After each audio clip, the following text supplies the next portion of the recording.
Ik ben alleen. Daar heb ik het moeilijk mee, ja.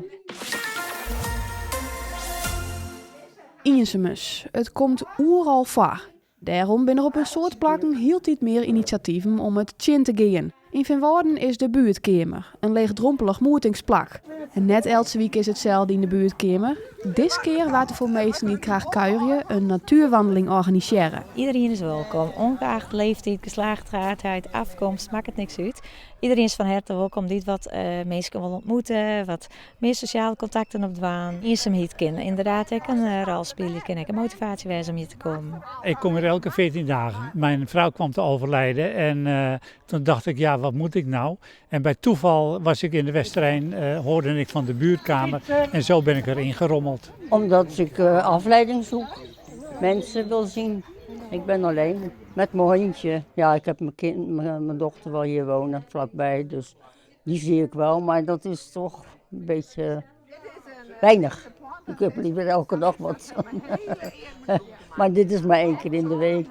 Het is mij nooit genoeg. De dingen die je wel overdag dwars zitten en je kan je verhaal niet kwijt, dan kan je dat hier laten horen en dan krijg je wel een reactie en dat wil je dan. Ik vind het heel belangrijk, vooral voor mij ook nieuwe contacten. Het maakt mijn sociale kringetje een beetje groter en je leert andere mensen kennen en dat vind ik leuk. Ik heb daar vrienden en vriendinnen aan overgehouden. Ik kom wel eens en dan drink ik alleen een kopje koffie. En ik klets wat met de mensen en ik vind het altijd een heel ongedwongen sfeer.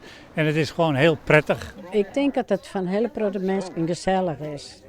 En dan kan ze even een verhaal kwijt en vragen stellen, dus dat is wel leuk. Expulsie doen, dat vinden de meesten echt leuk. Ik ben al 30 jaar alleen nog, maar ik ga me nog nooit eenzaam voelen. Nee, maar ik ben echt een doener. Ik ben net een stilzitter. En daarvoor is Truus op het goede plak. In de buurtkamer worden verschillende activiteiten organiseren. We doen gewoon activiteiten, het kan soms gewoon ontspannen, of creatieve activiteiten, of juist wat meer, maar echt een thema dat we wat meer diepgang zieken en verbinding zieken. Ik denk dat het wel die 8 puntjes zijn van mensen. Dat ze er even uit kennen, even wat oors. Ik bedoel, je altijd alleenig bent en je bent eenzaam, dan kom je op een gegeven moment in zo'n cirkel terug. Hè? Dan begin je te praktiseren en dan, dat doet maar miauw. Dat draait maar in de rond en dan spring je er even uit. Je bent even de boet en je zocht even met je oren eigen om je heen.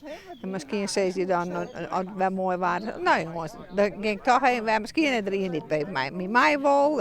Die ken leert bij zijn media, misschien wil die nog wel in met mij. De natuur verbindt altijd. Ik denk dat het zeker helpt, het in eenzaamheid.